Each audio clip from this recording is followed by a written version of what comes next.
সচিবালয়ে প্রধানমন্ত্রীর কর্মব্যস্ত দিন। বাংলাদেশের সঙ্গে বন্ধুত্ব আর উচ্চতায় নেয়ার বার্তা সৌদি রাষ্ট্রদূতের। আদাবরে চাঁদাবাজির ঘটনা তদন্তের নির্দেশ। পররাষ্ট্রমন্ত্রীর সঙ্গে ভারত, পাকিস্তান ও চীনের রাষ্ট্রদূতের সাক্ষাৎ। অন্তর্ভুক্তিমূলক বাংলাদেশ দেখতে চায় দিল্লি। দ্বিপক্ষীয় সম্পর্কে তৃতীয় দেশের হস্তক্ষেপ চায় না বেইজিং। ফ্যামিলি কার্ড বিতরণে দুর্নীতির সুযোগ থাকবে না। প্রাথমিকভাবে অগ্রাধিকার ভিত্তিতে কার্ড দেওয়া হবে হত দরিদ্র এবং দরিদ্র পরিবারগুলোকে, জানিয়েছেন সমাজ কল্যাণ মন্ত্রী। রাজপথে নামতে হবে না। শিক্ষকদের বেতন স্কেল, সুযোগ সুবিধা সরকারের বিবেচনায় রয়েছে, জানালেন মন্ত্রী। ঢাকা বিশ্ববিদ্যালয়ের উপাচার্যের পদত্যাগ। দেখছিলেন ক্রাউন সিমেন্ট সংবাদ শিরোনাম। এবারে পুরো সংবাদ। সচিবালয়ে কর্মব্যস্ত দিন পার করেছেন প্রধানমন্ত্রী তারেক রহমান। তার সঙ্গে সাক্ষাতের পর স্বরাষ্ট্রমন্ত্রী সালাউদ্দিন আহমেদ জানিয়েছেন, আগামী 12 মার্চ সংসদ অধিবেশনের সময় ধরে প্রস্তুতি চলছে। প্রথম অধিবেশনে ঠিক করা হবে স্পিকার এবং ডেপুটি স্পিকার, আর উত্থাপন করা হবে অন্তর্বর্তী সরকারের সময় পাশ করা অধ্যাদেশগুলো। রিপোর্ট করছেন জাহাঙ্গীর আকন্দ। সপ্তাহের প্রথম কার্যদিবস রবিবারে সচিবালয়ে অফিস করেছেন প্রধানমন্ত্রী তারেক রহমান। সকাল 9:30টায় সচিবালয়ে প্রবেশ করেন প্রধানমন্ত্রী। সারাদিন কর্মব্যস্ত সময় পার করেন তিনি। দুপুর 12টায় সচিবালয়ের মন্ত্রিপরিষদ বিভাগে প্রধানমন্ত্রী তারেক রহমানের সভাপতিত্বে হযরত শাহজালাল আন্তর্জাতিক বিমানবন্দরের 3rd টার্মিনাল নিয়ে সভা অনুষ্ঠিত হয়। এতে অর্থমন্ত্রী আমির খসরু মাহমুদ চৌধুরী, বেসামরিক বিমান পরিবহন ও পর্যটন মন্ত্রী আফরোজা খানম রিতা, প্রতিমন্ত্রী রশিদুজ্জামান মিল্লাত সহ সংশ্লিষ্টরা বৈঠকে উপস্থিত ছিলেন। বৈঠকে 3rd টার্মিনালের কাজের সবশেষ অবস্থা সহ নীতি নির্ধারণী নানা বিষয় নিয়ে আলোচনা হয় বলে জানান বেসামরিক বিমান পরিবহন ও পর্যটন মন্ত্রী। কবে নাগাদ এটা তো বলা যাবে না। এটা তো এখন আজকে আলাপ আলোচনা হলো, ইনভেস্টিগেশন হবে, কিভাবে এটাকে আমরা তাড়াতাড়ি করতে পারি সেটা নিয়ে কাজ চলছে। এখন নির্দিষ্ট কোনো টাইম দেওয়া যাবে না। আমাদের মাননীয় প্রধানমন্ত্রী চেষ্টা করছে এটাকে যাতে সামনে চালু করা যায়, সে ব্যাপারে উনি চেষ্টা করছেন। দুপুরে প্রধানমন্ত্রীর সাথে সাক্ষাৎ করতে আসেন স্থানীয় সরকার মন্ত্রী মির্জা ফখরুল ইসলাম আলমগীর ও স্বরাষ্ট্রমন্ত্রী সালাউদ্দিন আহমেদ। এছাড়াও প্রধানমন্ত্রীর রাজনৈতিক উপদেষ্টা নজরুল ইসলাম খান এবং মির্জা আব্বাস দেখা করেন প্রধানমন্ত্রী তারেক রহমানের সাথে। প্রধানমন্ত্রীর পরামর্শক্রমেই সংসদ অধিবেশন আহ্বান করবেন রাষ্ট্রপতি।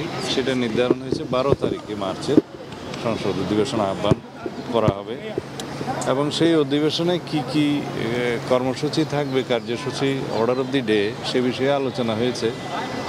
যেমন সেই অধিবেশনে স্পিকার, ডেপুটি স্পিকার নির্বাচিত হবে এবং ইন্টারিম গভর্নমেন্টের আমলে যে সমস্ত অধ্যাদেশ প্রণয়ন করা হয়েছে সেগুলো উপস্থাপন করা হবে, সুপ্রস্তাব হবে প্রথামাফিক এবং রাষ্ট্রপতির ভাষণ হবে।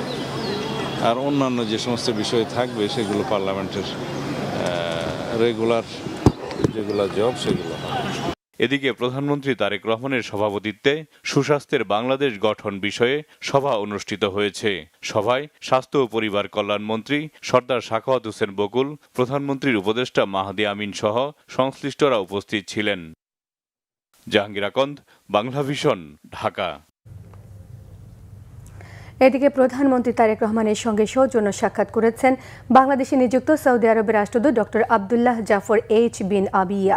সকাল 11টায় সচিবালয়ে মন্ত্রিপরিষদ বিভাগে প্রধানমন্ত্রী তারেক রহমানের সঙ্গে সাক্ষাৎ করেন সৌদি রাষ্ট্রদূত। সাক্ষাৎকালে প্রধানমন্ত্রী দায়িত্ব গ্রহণ করায় তারেক রহমানকে অভিনন্দন জানিয়েছেন তিনি। বলেন, সৌদি সরকারের পক্ষ থেকে সব ধরনের সহযোগিতা অব্যাহত থাকবে। এ সময় প্রধানমন্ত্রী তারেক রহমান আশাবাদ ব্যক্ত করে বলেছেন, বাংলাদেশ সৌদি আরবের মধ্যকার বন্ধুত্বপূর্ণ সম্পর্ক ভবিষ্যতে নতুন মাত্রায় উন্নীত হবে। এ সময় পররাষ্ট্রমন্ত্রী ডক্টর খলিলুর রহমান এবং প্রধানমন্ত্রীর উপদেষ্টা হুমায়ুন কবির উপস্থিত ছিলেন।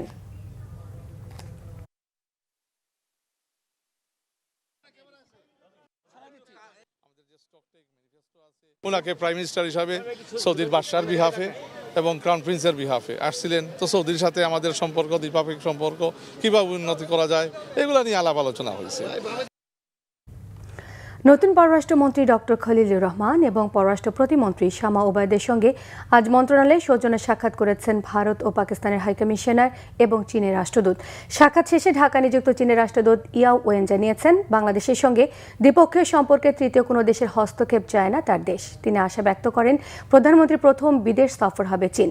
এদিকে ভারতের হাইকমিশনার প্রণয় ভার্মা বলেছেন, জন আকাঙ্ক্ষা অনুযায়ী বাংলাদেশের নতুন সরকারের সঙ্গে কাজ করবে দিল্লি। বলেন, গণতান্ত্রিক, গঠনমূলক অন্তর্ভুক্তিমূলক বাংলাদেশ দেখতে চায় ভারত। রিপোর্ট করছেন ইমরুল কায়েস। নতুন পররাষ্ট্রমন্ত্রী ডক্টর খলিলুর রহমান এবং পররাষ্ট্র প্রতিমন্ত্রী শামা ওবাইদের সঙ্গে দুপুরে মন্ত্রণালয়ে সৌজন্য সাক্ষাৎ করেন চীনের রাষ্ট্রদূত ইয়া ওয়েন। বিভিন্ন বিষয়ে তাদের মধ্যে আলোচনা হয়। ঘণ্টাখানিক বৈঠকের পর বাইরে বেরিয়ে গণমাধ্যম কর্মীদের সঙ্গে কথা বলেন ইয়া ওয়েন। জানান, সবার আগে বাংলাদেশ নীতিতে বিশ্বাস করে চীন। এক প্রশ্নের উত্তরে বলেন, সরকার চাইলে যে কোনো সময় তিস্তা বহুমুখী প্রকল্প শুরু করতে আগ্রহী তার দেশ। বাংলাদেশ চীন সম্পর্ক শুরু হয়েছিল প্রেসিডেন্ট জিয়াউর রহমানের হাত ধরে। সেটিকে এগিয়ে নিয়েছেন বেগম খালেদা জিয়া। সন্তান হিসেবে তারেক রহমান এই সম্পর্ক অন্য উচ্চতায় নিয়ে যাবেন। বাংলাদেশ চীন সম্পর্কে তৃতীয় কোনো দেশের হস্তক্ষেপ দেখতে চায় না। বিকেলে পররাষ্ট্র মন্ত্রণালয়ে যান ভারতীয় হাইকমিশনার প্রণয় ভার্মা। তিনিও সাক্ষাৎ করেন পররাষ্ট্রমন্ত্রী প্রতিমন্ত্রীর সঙ্গে। দুই দেশের মানুষের কল্যাণে সামনের দিকে এগিয়ে যাওয়ার নীতিকে ধারণ করে বাংলাদেশের সঙ্গে কাজ করবে বলে জানান তিনি। আমরা গণতান্ত্রিক, গঠনমূলক ও অন্তর্ভুক্তিমূলক বাংলাদেশ দেখতে চাই। নতুন সরকারের সঙ্গে একসাথে কাজ করতে চাই। জন আকাঙ্ক্ষা অনুযায়ী পারস্পরিক শ্রদ্ধা ও স্বার্থের ভিত্তিতে আমরা দুই দেশের সম্পর্ক সামনের দিকে এগিয়ে নিতে চাই। এরপরে পররাষ্ট্রমন্ত্রী এবং প্রতিমন্ত্রীর সঙ্গে সাক্ষাৎ করেন পাকিস্তানের হাইকমিশনার ইমরান হায়দার। ঘণ্টাখানিক বৈঠক হলেও গণমাধ্যমের সঙ্গে কথা বলেননি তিনি। Imrul Kayes, Bangla Vision, Dhaka. Family card বিতরণে দুর্নীতির কোনো সুযোগ থাকবে না বলে জানিয়েছেন সমাজ কল্যাণমন্ত্রী ডাক্তার AZM জাহিদ হোসেন। রবিবার দুপুরে সচিবালয়ে তিনি এসব কথা বলেন। মন্ত্রী বলেন, ফ্যামিলি কার্ড বিতরণের ক্ষেত্রে 3 পর্যায়ে পর্যবেক্ষণ করা হবে। প্রাথমিকভাবে হতদরিদ্র এবং দরিদ্র পরিবারদের অগ্রাধিকার ভিত্তিতে কার্ড দেওয়া হবে। বলেন, এর সুযোগ সুবিধাও থাকবে ভিন্ন। তিনি আরও জানান, এই কার্ডের মাধ্যমে পরিবারের নারীদের গুরুত্ব বাড়ানো এবং সচ্ছলতা ফিরিয়ে আনাই সরকারের মূল লক্ষ্য। জানান, ফ্যামিলি কার্ডের জন্য গঠিত মন্ত্রিসভা কমিটি সুপারিশ করলেই এর কাজ পুরোদমে আরম্ভ হবে। ফ্যামিলি কার্ড কিভাবে দেওয়া হবে এবং দেওয়ার প্রক্রিয়া কি হবে, মোটামুটি একটা খসড়া করা হয়েছে। মাননীয় প্রধানমন্ত্রীর অনুমোদন ক্রমে পরবর্তীতে আমরা এটি বাস্তবায়নের চূড়ান্ত লক্ষ্যে এগিয়ে যাব। তবে মুদ্রা কথা এই মুহূর্তে যেটা বক্তব্য সেটা হচ্ছে, ফ্যামিলি কার্ড এদেশের প্রতিটি পরিবারের নারী সদস্য, যে নারী প্রধান, পরিবারের নারী প্রধান, ওনারা পাবে। একটা পরিবারের যে ফ্যামিলি, আমরা তো পুরুষদেরকে ফ্যামিলি প্রধান সবসময় জানি। আমরা এখানে আমাদের দলের চেয়ারম্যান ওই দিনও বলেছেন, সেটাও আপনারা শুনেছেন, যে নারী প্রধান অর্থাৎ মহিলাদেরকে ক্ষমতায়ন, মহিলাদেরকে আপনার অর্থনৈতিকভাবে স্বাবলম্বী করা, এটাই হচ্ছে এই ফ্যামিলি কার্ড প্রদানের সবচেয়ে বড় উদ্দেশ্য। এদিকে দুর্যোগ ব্যবস্থাপনা ও ত্রাণ মন্ত্রী আসাদুল হাবিব দুলু বলেছেন, সার বীজ সহ অন্যান্য প্রণোদনা নিয়ে কৃষকদের কোনোভাবে হয়রানি করা যাবে না। দুপুরে লালমনিরহাট জেলা প্রশাসকের কার্যালয়ে জেলা পর্যায়ে কর্মরত কর্মকর্তাদের সঙ্গে মতবিনিময় সভায় তিনি এসব কথা বলেন। মন্ত্রী বর্তমান সরকারের 180 দিনের কর্মপরিকল্পনা উপস্থিত কর্মকর্তাদের মধ্যে তুলে ধরেন। মন্ত্রী জানান, হাসপাতালে দালালদের দৌরাত্ম্য দূর করতে হবে এবং শিক্ষা প্রতিষ্ঠানগুলোতে শিক্ষার মান বাড়াতে কাজ করা হবে। বুড়িমারি পর্যন্ত রেল যোগাযোগ আধুনিকায়ন করতে হবে জানিয়ে মন্ত্রী বলেছেন, মহাসড়কের 4 লেনে উন্নীত করার পদক্ষেপ নেওয়া হবে। মন্ত্রী আসাদুল হাবিব দুলু আরও জানান, সীমান্তে মাদকদ্রব্য পাচার, চাঁদাবাজি, দুর্নীতি বন্ধ করতে পদক্ষেপ নেওয়া হবে। অবৈধভাবে নদীর বালু তোলা বন্ধ করার কথাও জানিয়েছেন মন্ত্রী। আমাদের আকাঙ্ক্ষাটা বলছি যে আমাদের বুড়িমারি এক্সপ্রেস যাতে বুড়িমারির থেকে চালু হয়, এটি আমরা 180 দিনের মধ্যে অন্তর্ভুক্ত করতে চাচ্ছি। আমরা আরও বিশেষ করে যেখানে মাদক, এটাকে নিয়ন্ত্রণের জন্য বলা হয়েছে, ক্যাসিনো নিয়ন্ত্রণ করার জন্য বলা হয়েছে। এবং আমাদের অনেকগুলো কাজ যেগুলো এখন এই মুহূর্তে আমরা প্রশাসনকে জানিয়েছি, ওনারা রেডি করে দিলে আমরা হয়তো 28 তারিখের পরে বিস্তারিত বলতে পারবো যে আমাদের টার্গেটটা। তথ্য সম্প্রচার মন্ত্রী জহিরুদ্দিন স্বপন বলেছেন, শহীদ জিয়াউর রহমানের খাল খনন কর্মসূচির মাধ্যমে সেই সময়ে খাদ্য উৎপাদন বৃদ্ধির যে সুফল তা আজ প্রমাণিত সত্য। পরবর্তীতে খালগুলো মরে যাবার কারণে কৃষি উৎপাদন যে ব্যাহত হয়েছে তাও প্রমাণিত। বরিশালে গৌরনদী উপজেলার শরিকল ইউনিয়নে খাল খনন কর্মসূচির উদ্বোধন করে তিনি সব কথা বলেন। বরিশাল, ভোলা, ঝালকাঠি, পিরোজপুর জেলা সেচ উন্নয়ন প্রকল্পের আওতার কাপলাতলী খালের পুনর্খনন কর্মসূচি উদ্বোধন করা হয়। প্রধানমন্ত্রী তারেক রহমানের নেতৃত্বে এই কর্মসূচি শুরু করা হয়েছে জানিয়ে মন্ত্রী বলেছেন, সারা দেশে 20,000 কিলোমিটার খাল খনন করা হবে। এর মাধ্যমে জোয়ার ভাটার পানি সরাসরি কৃষকের জমিতে পৌঁছে যাবে বলেও জানিয়েছেন মন্ত্রী। উদ্বোধনী অনুষ্ঠানে তিনি আরও জানান, বিএনপি কোনো দলীয় সরকার অথবা দলীয় রাষ্ট্র গঠন করবে না, জনগণের সরকার গঠন করবে। তিনি আরও জানান, আমলা এবং পুলিশকে জনগণের জন্য কাজ করার পরিবেশ তৈরি করে দিতেই হবে।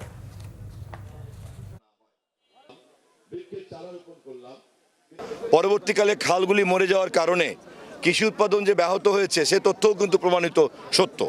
ফলে আমরা সেই ধারাবাহিকতাতেই আমরা তারেক রহমানের নেতৃত্বে খাল খনন কর্মসূচি শুরু করেছি, যা আজকে শুরু করলাম এখানে।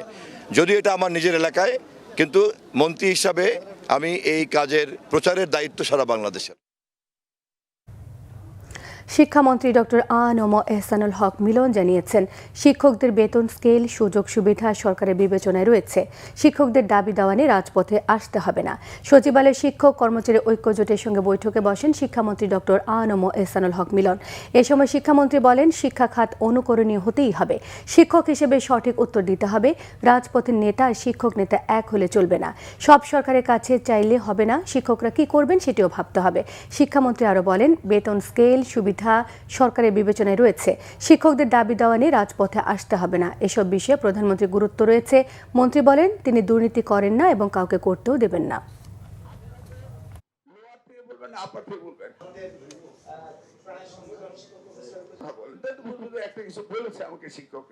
যে আমরা দুর্নীতি করি না, করবো না, করতে দেব না। আমিও করি না, আমার প্রতিমন্ত্রী করে না। আমরা দুইজনে শপথ করেছি করব না, কিন্তু আরেকটা শপথ আমাদের আছে, করতে দেব না। যে শিক্ষকদের দাবি দাবা নিয়ে আর রাজপথে আসতে হবে না। এই শিক্ষা মন্ত্রণালয়কে সবচেয়ে বেশি প্রায়োরিটি দিচ্ছেন আমাদের বর্তমান প্রধানমন্ত্রী জনাব তারেক রহমান। আমিও কোনো করাপশনের সাথে এর আগে কোনো সময় কোনো রাজনৈতিক কাজে যুক্ত হই নাই, আগামীতেও যুক্ত হব না। সো এই মন্ত্রণালয়ের মন্ত্রী প্রতিমন্ত্রী কোনো করাপশন করবে না, প্রমাণিত। এটা শুধু এখন নতুন করে আপনাদেরকে গল্প শোনানো, এটা প্রমাণিত, এটা করাপশন হবে না। সো করাপশন ফ্রি মন্ত্রণালয় আমরা রাখবো, মন্ত্রীরা করাপশন ফ্রি থাকবে, এবং আপনাদের দিকে আমরা চেয়ে আছি আপনারাও যেন আমাদেরকে সহযোগিতা করেন যে প্রত্যেকটা অঙ্গে যেন আমরা করাপশন ফ্রি রাখতে পারি এডুকেশন সেক্টরের। ঢাকা বিশ্ববিদ্যালয়ের উপাচার্য পদ থেকে আনুষ্ঠানিকভাবে পদত্যাগ করেছেন অধ্যাপক ডক্টর নিয়াজ আহমেদ খান। সকালে শিক্ষামন্ত্রী ডক্টর আ.ন.ম এহসানুল হক মিলনের কাছে পদত্যাগপত্র দেন তিনি। ব্যক্তিগত এবং প্রশাসনিক কারণে পদত্যাগ করেছেন বলে উল্লেখ করেছেন উপাচার্য। বিষয়টি মন্ত্রণালয়ের বিবেচনার পর তা উপাচার্যকে জানানো হবে। আর পদত্যাগপত্র গ্রহণ করলে উপাচার্য পদটি শূন্য ঘোষণা করা হবে এবং পরবর্তীতে উপাচার্য নিয়োগ দেওয়া হবে। ত্রয়োদশ জাতীয় সংসদ নির্বাচনের আগে সংবাদ সম্মেলন করে পদত্যাগ করতে প্রস্তুত বলে জানিয়েছিলেন ঢাকা বিশ্ববিদ্যালয়ের উপাচার্য।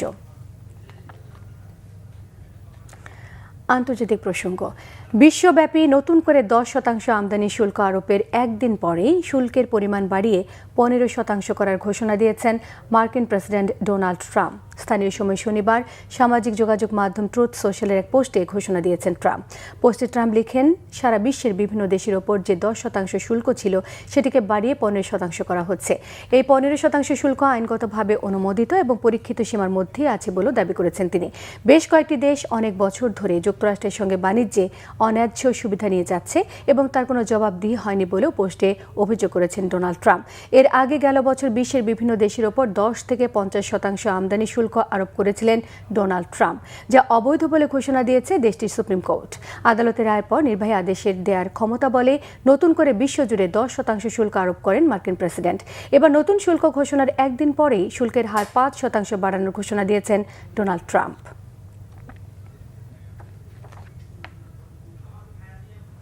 ট্রাম্পের বৈশ্বিক শুল্ক আদালতে অবৈধ ঘোষণার পরেও নতুন করে 15% শুল্ক আরোপে উদ্বিগ্ন ব্যবসায়ীরা।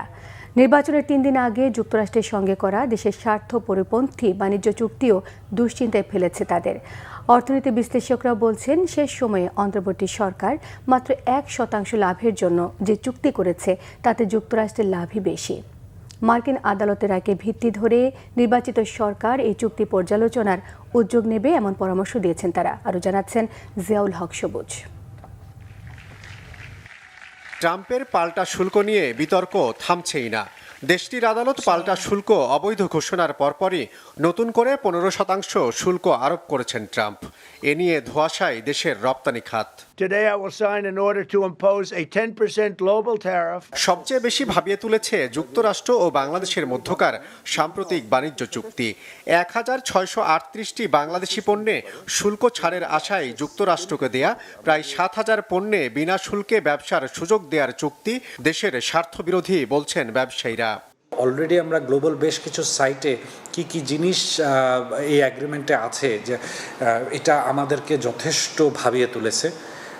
1% বেনিফিটের জন্য এত বড় রিস্ক একটা দেশের জন্য নেওয়া, এবং আমরা ওভারঅল যতটুকু দেখেছি এটা বলতে পারি যে এটা কমপ্লিটলি ইউনিল্যাটারাল এবং আমাদের দেশের অর্থনৈতিক স্বার্থের পরিপন্থী একটি অ্যাগ্রিমেন্ট। অন্তর্বর্তী সরকার একেবারে শেষ পর্যায়ে এসে মাত্র ইলেকশনের 3 দিন আগে তারা এই যে অ্যাগ্রিমেন্টটা করেছে সেটার মধ্যে ভুল ত্রুটি যে অনেক রয়েছে সেটাতে কোনো সন্দেহ নেই।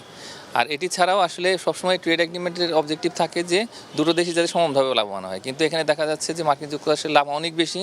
কঠোর গোপনীয়তা বজায় রেখে যুক্তরাষ্ট্রের সাথে করা অন্তর্বর্তী সরকারের বাণিজ্য চুক্তি পর্যালোচনার পরামর্শ বিশ্লেষকদের।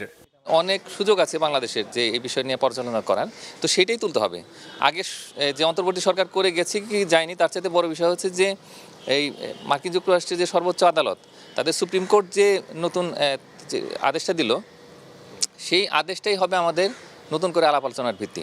আমাদেরকে উচিত খুব ডিপ্লোম্যাটিক্যালি বুঝে শুনে স্টেপগুলো যাওয়া, আর এই ট্রেড ডিলটা বৈধতা বাংলাদেশের প্রেক্ষাপটে কতটুকু যৌক্তিক এটাও ভেবে দেখার দরকার রয়েছে। কারণ আমরা জানি এই টাইপের একটা বায়োল্যাটারাল ট্রেড অ্যাগ্রিমেন্ট করতে গেলে আপনার সংসদের কিন্তু অ্যাপ্রুভাল লাগে, বাট কিসের জন্য কি পাওয়ার আশায় অন্তর্বর্তী সরকার এত তাড়াহুড়া করে তড়িজড়ি করে এনডিএ সাইন করে এটা করলো, এটা আমরা খুবই সন্দেহানের ব্যাপার। ট্রাম্পের পাল্টা শুল্ক অবৈধ ঘোষণার পর দুদেশের বাণিজ্য চুক্তি অবৈধ হয়ে যাবে কিনা সে বিষয়টি নির্বাচিত সরকারকে খোলাসা করার পরামর্শ ব্যবসায়ীদের। আদৌ কি এটা ইলিগাল হয়ে গেছে কিনা। জিয়াউল হক সবুজ, বাংলা ভিশন, ঢাকা। সেক্ষেত্রে তো এটা মূল্যস্ফীতির কোথায়। বগুড়া 6 আসনের উপনির্বাচন এবং শেরপুর 3 আসনের নির্বাচন 14 এপ্রিল অর্থাৎ পহেলা বৈশাখের আগে অনুষ্ঠিত হবে বলে জানিয়েছেন নির্বাচন কমিশনার আব্দুর রহমান এল মাসুদ। বগুড়া 6 আসন বিএনপি চেয়ারম্যান প্রধানমন্ত্রী তারেক রহমান ছেড়ে দেয়, সেখানে উপনির্বাচন অনুষ্ঠিত হবে। আর ভোটের আগে শেরপুর 3 আসনের জামায়াতের প্রার্থী মারা যাওয়ায় সেই আসনের নতুন তফসিল হবে। রবিবার আগারগাঁও নির্বাচন ভবনে সাংবাদিকদের সঙ্গে আলাপকালে নির্বাচন কমিশনার রহমান এল মাসুদ এসব কথা জানান। উপনির্বাচন যেগুলো বাকি রয়েছে দুটো, সেগুলো আমরা আশা করতেছি যে পহেলা বৈশাখের আগেই করার, কারণ পহেলা বৈশাখে সব সাধারণত ঝড় বৃষ্টি হয়, এর আগেই করার জন্য আমরা চেষ্টা করতেছি এবং আমরা আশা করি যে করব ইনশাল্লাহ। স্থানীয় সরকারের আমার জানা মতে যে অর্ডিন্যান্স করে যে মেয়র প্রার্থী যেটা পার্টি নমিনেটেড সেটা বাদ দেওয়া হয়েছে। এখন পার্লামেন্ট বসবে, পার্লামেন্ট বসার পর এই বিল যদি বা এই অর্ডিন্যান্স যদি রেটিফাই হয়, এটা রেটিফিকেশনের বিষয় আছে, তাহলে সেটা ওইভাবে হবে। আর যদি এটা পরিবর্তন হয় বা আগের অবস্থায় ফিরে যায় তাহলে একরকম। আমরা we are waiting for parliament session. Bangladesh সেনাবাহিনীর শীর্ষস্থানীয় পদে রদবদল করে সেনা সদর থেকে এই সংক্রান্ত আদেশ জারি করা হয়েছে। বাংলাদেশ সেনাবাহিনীর চিফ অফ জেনারেল স্টাফ হিসেবে নিয়োগ পেয়েছেন লেফটেন্যান্ট জেনারেল মাইনুর রহমান। এর আগে তিনি আরডকের জিওসি ছিলেন। সশস্ত্র বাহিনী বিভাগের বর্তমান principal staff officer lieutenant general SM. Kamrul হাসানকে রাষ্ট্রদূত করে বিদেশে পদায়নের জন্য তার চাকরি পররাষ্ট্র মন্ত্রণালয়ে ন্যস্ত করা হয়েছে। নতুন প্রিন্সিপাল স্টাফ অফিসার হিসেবে নিয়োগ পেয়েছেন মেজর জেনারেল বীর মুশফিক রহমান। এর আগে তিনি 24 পদাতিক ডিভিশনের জিওসি ছিলেন। এছাড়া মেজর জেনারেল জে.এম. ইমদাদুল ইসলামকে 55 পদাতিক ডিভিশন থেকে ইস্ট বেঙ্গল রেজিমেন্টাল সেন্টারে বদলি করা হয়েছে।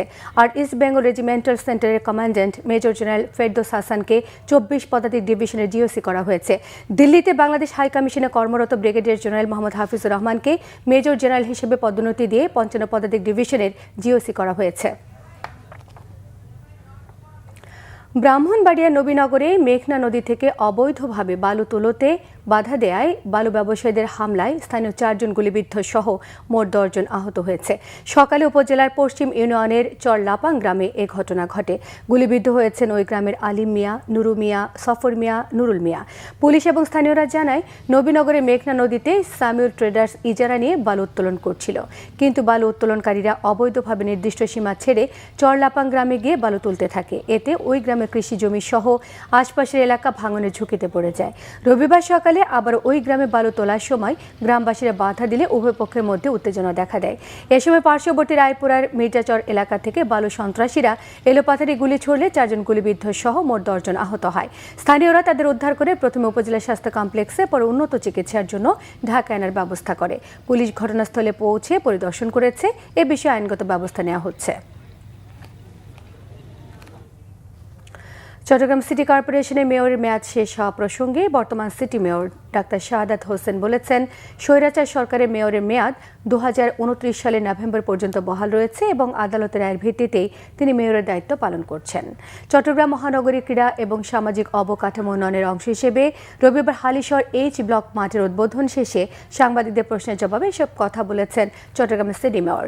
স্থানীয় সরকার মন্ত্রণালয় পরবর্তী সিদ্ধান্ত না দেওয়া পর্যন্ত ডাক্তার শাহাদাত হোসেন মেয়রের দায়িত্ব থাকবেন বলেও জানিয়েছেন তিনি। তারপরে জনপ্রিয়তা যাচাই তিনি নির্বাচন চান বলেও জানান। উদ্বোধনী অনুষ্ঠানে তিনি আরও বলেছেন, মহানগরীতে কিশোর গ্যাংয়ের মতো বিস্ফোরা সামাজিকভাবে প্রতিরোধ করতে হলে খেলাধুলা এবং সুস্থ সাংস্কৃতিক কর্মকাণ্ড বাড়াতে হবে। সে লক্ষ্যে নগরীর বিভিন্ন স্থানে নতুন খেলার মাঠ তৈরি এবং পুরনো মাঠ সংস্কারের কাজ চলছে। সাংবাদিকদের প্রশ্নের জবাবে গত 14 মাসের কাজ তুলে ধরে মেয়র জানিয়েছেন, নগর সরকার না থাকায় জটিলতা তৈরি হলেও সমন্বিত উদ্যোগে জলাবদ্ধতার প্রায় 50 থেকে 60% সমস্যা সমাধান করা গেছে বলে জানিয়েছেন। জানুয়ারিতে 552টি সড়ক দুর্ঘটনায় 546 জন নিহত, আহত 1204। তথ্য যাত্রী কল্যাণ সমিতির। রবিবার সংগঠনটির মহাসচিব মোহাম্মদ মোজাম্মেল হক চৌধুরী সই করা প্রেস বিজ্ঞপ্তিতে তথ্য জানানো হয়। যাত্রী কল্যাণ সমিতির দুর্ঘটনা মনিটরিং সেলের প্রকাশিত প্রতিবেদনে বলা হয়েছে, গেল মাসে সবচেয়ে বেশি সড়ক দুর্ঘটনা হয়েছে ঢাকা বিভাগে 132টি, সবচেয়ে কম সিলেট বিভাগে 29টি। ঢাকায় নিহত হয়েছে 133 জন, সিলেটে 28 জন। সড়ক দুর্ঘটনার শিকারদের মধ্যে 15 জন আইন শৃঙ্খলা বাহিনীর সদস্য, 131 জন চালক, 62 জন নারী, 67টি শিশুর পরিচয় পাওয়া গেছে। রাজধানীর বেইলি রোডে মিলছে পুরান ঢাকার ইফতারির স্বাদ। 10 ধরনের কাবাব, হালিম আর ঘিয়ে ভাজা রেশমি জিলাপির টানে ভিড় জমাচ্ছেন ক্রেতারা। আছে ইফতারি চিরায়িত হরেক আইটেম সহ প্রায় শতাধিক পদ। প্রায় 50 বছর ধরে একই জায়গায় এসব ইফতার পণ্য সাজিয়ে বসছেন কয়েক প্রজন্ম। রিপোর্ট করছেন মামুন আবদুল্লাহ। সারাদিন রোজা শেষে স্বাস্থ্যকর ইফতারের খোঁজে রোজাদাররা। আস্থা রাখা যায় এমন ইফতারের দোকানই তাদের ভরসা, যেখানে খাবারের মানের সাথে থাকবে না কোনো আপোষ, আবার পছন্দ মতো সব খাবারও থাকবে। তাই তো রাজধানীর বেইলি রোডের ক্যাপিটাল সিরাজের পার্কিংয়ে এই ইফতারের দোকানে দুপুরের পর থেকেই ভিড় ক্রেতাদের। এখানে ইফতারিগুলো মজা ভালো, যেমন এই যে মাটন লেগ আছে, এটা ফার্স্ট দিন ছিলাম, খুব টেস্টি মজা। আগেও নিয়েছি, খাবারের মান ভালো এবং একসাথে অনেক কিছু পাওয়া যায়। চিকেন টিকা একটা, আর যে রেশমি কাবাব 2টা, আর পরোটা লইছে পনির পরোটা একটা। কি নেই এখানে? ইফতারির নিয়মিত আইটেমের পাশাপাশি রয়েছে গরু খাসির মাংসের হালিম, জিলাপি, চপ সহ নানা মুখরোচক খাবার। বিশেষ আকর্ষণ ঘিয়ে ভাজা জিলাপি। আমি তো ফিশের আইটেমগুলো পছন্দ করি, ফিশের আইটেমই নেওয়া হয়। সব জায়গা থেকে আমি হালিম নিতেছি, কিন্তু ওদের ওটাতে স্বাদ আর এটা স্বাদ একটু ভিন্ন দেখি। 100+ আইটেম নিয়ে আমরা নেমেছি। আমাদের স্পেশাল কাবাব, হালিম, তারপরে পাকের মাল থেকে শুরু করে কালাবুনা, সাথে ভেজিটেবল রাইস আছে, পাস্তা আছে, চিকেন আছে, তান্দুরি চিকেন আছে, ফ্রুট সালাদ আছে, বিভিন্ন ধরনের সস আছে। যা নেবে 99 পয়সা পার গ্রাম করে, যত গ্রাম নেবে তত গ্রামে দাম রাখা হবে। এখানকার নানা পদের কাবাব ক্রেতাদের বিশেষ পছন্দের। দাম ও মানের সাথে মিলিয়ে সন্তুষ্টির কথা জানালেন তারা। ওদের অনেক রকমের কাবাব আছে, বিফ কাবাব, তারপরে ওই যে শাসলিকটা করে এটাও খুব ভালো। আর এমনিতে ইফতারের আইটেমগুলো মোটামুটি এখান থেকেই নেওয়া হয়। Shashlik, chicken Kashmiri, chicken malai, beef kebab, reshmi kebab, hariyali chicken, body kebab, tandoori chicken and tikka chicken. উদ্যোক্তারা বলছেন, অর্ধ শতাব্দী ধরে চলছে এ দোকান। ক্রেতাদের পছন্দের কথা মাথায় রেখে পুরান ও নতুন ঢাকার বিভিন্ন আইটেম নিয়ে আসেন তারা। আমাদের এখানে পাকের মাল থেকে শুরু করে মাটন হালিম, তারপর বিফ কালাভুনা, বিফ চাপ, চিকেন আইটেম আছে, কলিজা আছে, বিফ ব্রেন, খাসির লেগ পিস। কাস্টমার তো আমাদের সেই 50 বছর ধরে আছে, সেকেন্ড জেনারেশনের কাস্টমার এখন আমাদের ব্যবসা যেমন সেকেন্ড জেনারেশন আমাদের ছেলেরা করতেছে। সামনের দিনগুলোতে বিক্রি আরও বাড়ার আশা বিক্রেতাদের। মামুন আব্দুল্লাহ, বাংলা ভিশন, ঢাকা। জুলাই গণ অভ্যুত্থানকালীন কারফিউ জারি এবং ব্যবসায়ীদের নিয়ে গণভবনে বৈঠক করে হত্যাকাণ্ডে উস্কানি এবং সহায়তা সহ অভিযোগে সাবেক মন্ত্রী আনিসুল হক এবং উপদেষ্টা সালমান এফ রহমানের বিরুদ্ধে করা মামলায় প্রথম দিনের সাক্ষ্য গ্রহণ শেষ হয়েছে। প্রথম দিন এই মামলায় ইমরান হোসেন এবং আবুল কালাম হাওলাদার সাক্ষ্য দেন। বিচারপতি গোলাম মর্তুজা মজুমদারের নেতৃত্বাধীন ট্রাইব্যুনাল 1-এ এই সাক্ষ্য গ্রহণ শুরু হয়। এর আগে গত 17 ফেব্রুয়ারি চিফ প্রসিকিউটরের সূচনা বক্তব্য উপস্থাপন শেষে সাক্ষ্যের জন্য আজকের দিন ধার্য করেন ট্রাইব্যুনাল। অন্যদিকে জুলাই গণ অভ্যুত্থানে যাত্রাবাড়িতে ইমাম হাসান তাইম হত্যা মামলায় আনুষ্ঠানিক অভিযোগ গঠন করে বিচার শুরুর আদেশ দেন বিচারপতি নজরুল ইসলাম চৌধুরীর নেতৃত্বাধীন ট্রাইব্যুনাল 2। মামলাটির সূচনা বক্তব্য এবং সাক্ষ্য গ্রহণ শুরু হবে আগামী 29 মার্চ। পরে একই ট্রাইব্যুনালে জুলাই গণ অভ্যুত্থানে কুষ্টিয়ায় 6 জনকে হত্যাসহ 8 অভিযোগের জাসদ সভাপতি হাসানুল হক ইনুর মামলায় সাফাই সাক্ষ্য গ্রহণ শুরু হয়। প্রথম সাক্ষ্য দেন জাসদ নেতা শরীফুল কবি স্বপন। এসব মামলায় গ্রেফতার 8 আসামিকে সকালে ট্রাইব্যুনালে হাজির করা হয়।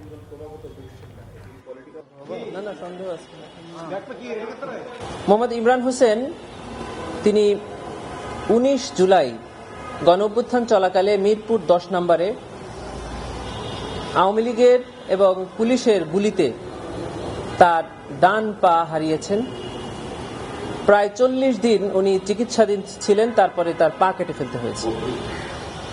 প্রথম থেকেই তার পা কেটে ফেলার জন্য 5ই আগস্টের আগে ডাক্তাররা তাকে চাপ দিয়েছিল, কিন্তু সে অনেক অনুরোধ করে তার পাটা বাঁচানোর চেষ্টা করেছে, কিন্তু অবশেষে প্রায় 40 দিন পর তার পা কেটে ফেলতে বাধ্য হয়েছেন।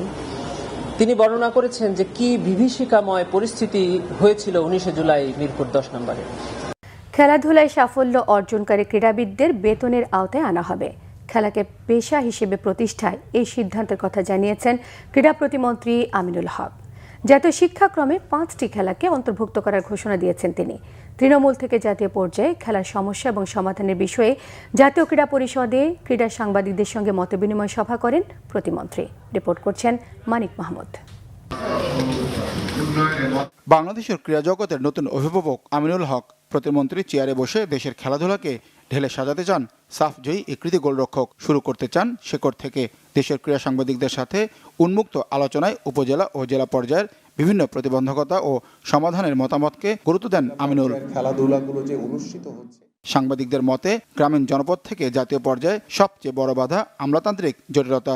নিজেদের স্বার্থের দ্বন্দ্ব ও স্বজনপ্রীতিতে খেলা থাকে না মাঠে। লিগ বা টুর্নামেন্ট হয় দায় সারা। মাঠ সংকট, বাজেট ঘাটতি, অব্যবস্থাপনার অন্ধকারে ডুবে আছে সম্ভাবনাময় অনেক খেলা। এসব ক্ষেত্রে সরকারের পরিকল্পনার কথা জানান প্রতিমন্ত্রী। কিভাবে আমাদের উপজেলা কিংবা জেলা পর্যায়ের খেলাধুলাগুলো যে অনুষ্ঠিত হচ্ছে, সেই খেলাগুলোকে কিভাবে আমরা জবাবদিহিতার ভিতরে আনতে পারি। সমস্যা থাকবেই আমাদের, সেই সমস্যাগুলো যখন যেটা সামনে আসবে, সেই সমস্যাগুলো যাতে আমরা ধরে একটি একটি করে সমাধান করে যাতে সামনের দিকে এগিয়ে যেতে পারি ইনশাল্লাহ। ঠিক পাশাপাশি আমাদের যে গ্রামীণ জনপদ সহ আমাদের ঢাকা মহানগরীতে খেলার মাঠের অনেক অভাব রয়েছে। কিভাবে আমরা দ্রুত এই খেলার মাঠ তৈরি করে আমরা যাতে আমাদের ওই এলাকার তরুণ এবং যুবকদের জন্য খেলার মাঠ উন্মুক্ত করে দিতে পারি, সেই পরিকল্পনাগুলো আমরা নিব। ক্রীড়া নীতিও আমি আলাপ আলোচনার মাধ্যমে আমরা যেখানে যেখানে পরিবর্তন করা দরকার, যেখানে আরো সহজ করা দরকার, আপনাদের এই পরামর্শকে সর্বোচ্চ গুরুত্ব দিয়ে আমরা সেই কাজগুলোকে ইনশাল্লাহ কার্যকর করতে চাই। আমিনুলের অন্যতম প্রতিশ্রুতি খেলাকে পেশা হিসেবে প্রতিষ্ঠা করা।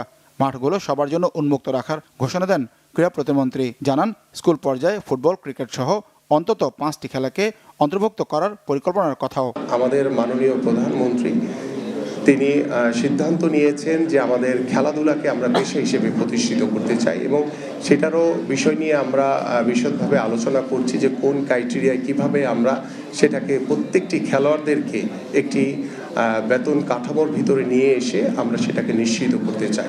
জাতীয় যে শিক্ষাক্রম আমাদের 4র্থ শ্রেণী থেকে আমরা আমাদের খেলাধুলাকে বাধ্যতামূলক করতে চাই। ফুটবল, ক্রিকেট, হকি থেকে শুরু করে ইন্ডিভিজুয়াল যে খেলাগুলো রয়েছে যে খেলাগুলোকে সর্বোচ্চ গুরুত্ব দিয়ে আমরা সাব গেমস কিংবা এশিয়ান গেমস কিংবা ভবিষ্যতে অলিম্পিকে ভালো কিছু করার স্বপ্নগুলো যাতে আমরা বাস্তবায়ন করতে পারি, সেই শুরুটা আমরা করতে চাই। যে প্রত্যেকটি বাবা মা যাতে তাদের সন্তানকে একজন খেলোয়াড় হিসেবেও যাতে প্রতিষ্ঠিত করতে পারে। মত বিনিময় সভায় স্পোর্টস আর্কাইভ করা, স্টেডিয়াম চত্বরকে মাদক মুক্ত করা সহ আরও বেশ কিছু সমস্যা উঠে আসে। মানিক মাহমুদ, বাংলা ভিশন, ঢাকা।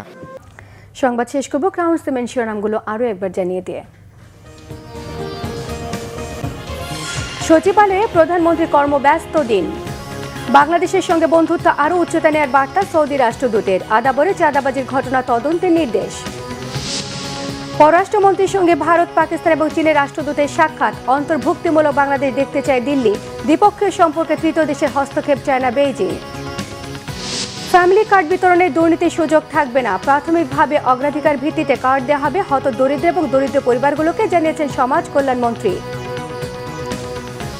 রাজপথে নামতে হবে না শিক্ষকদের, বেতন স্কেল সুযোগ সুবিধা সরকারের বিবেচনায় রয়েছে, জানালেন মন্ত্রী। ঢাকা বিশ্ববিদ্যালয়ের উপাচার্যের পদত্যাগ।